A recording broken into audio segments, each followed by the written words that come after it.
U.S.-South Africa relations under the radar this morning as South Africa is again facing serious domestic and diplomatic challenges with the U.S. South Africa has emerged as one of the most active opponents of Israel and squarely allied itself with Iran and its terrorist proxies. Washington insider Armstrong Williams joining us now live from Cape Town, South Africa to discuss. Good morning to you, sir. I know it's 1:39 there in the afternoon. Good to see ya. This is the first trip back to South Africa for you since you first visited in 1990 and met with Nelson and Winnie Mandela soon after his release from prison. How has South Africa changed since that visit? Well, the infrastructure certainly has changed, Jan, in terms of South Africa is still a place that people want to come. You know, if you talk to many of the natives, the people that work on the farms, they will tell you not much has changed in terms of the progress that they've made, their educational level. I mean, unemployment ages between 18 and 35 is almost 38%. And they will also tell you under the Ramaphosa government, where they try to implement socialism into their economy, it has not worked, and that many blacks are worse off now than they have ever been. Yeah. So it's fascinating to watch firsthand. Tension's still very high there where, you know, Secretary of State Marco Rubio just expelled South Africa's ambassador to the U.S. He has been criticized as a race-baiting politician who hates America, a title you say he thoroughly earned. Tell us more about this.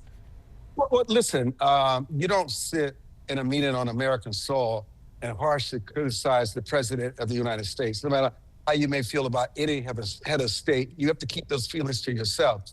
Even the president of South Africa, Ramaphosa, removed him immediately. And even people in the diplomatic corps said there's a time and place for everything, and they have to be above all else. He was not a diplomat, and the outcome should have been something that he had expected.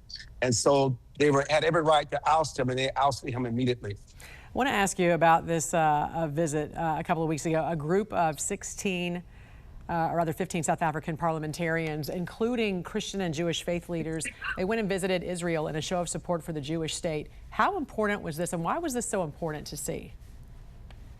Listen, South Africa is probably the most hostile country towards Israel, and it is really infused by the ANC, which is really part of Palestine and Hamas, as you frankly speaking. And so there are just lawmakers here who said we cannot have this division.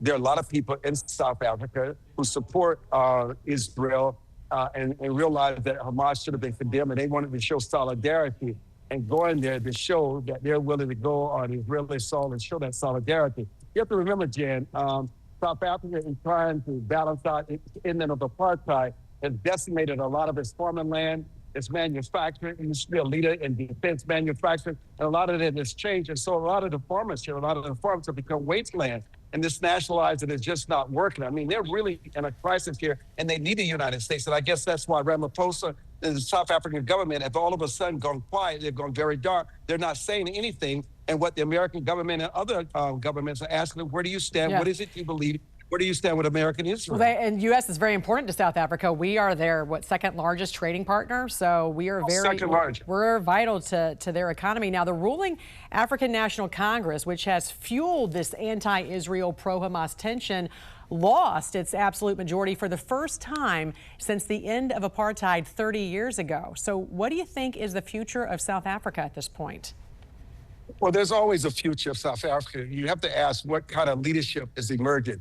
And there's not one young person I've spoken to, just anybody I've spoken to, has anything to say good about the ANC and the extremism that they continue to push.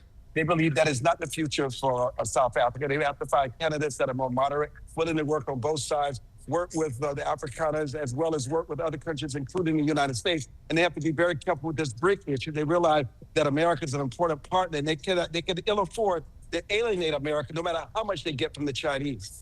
They must balance out these relationships. Armstrong, we appreciate you joining us there from South Africa this morning. Enjoy your trip.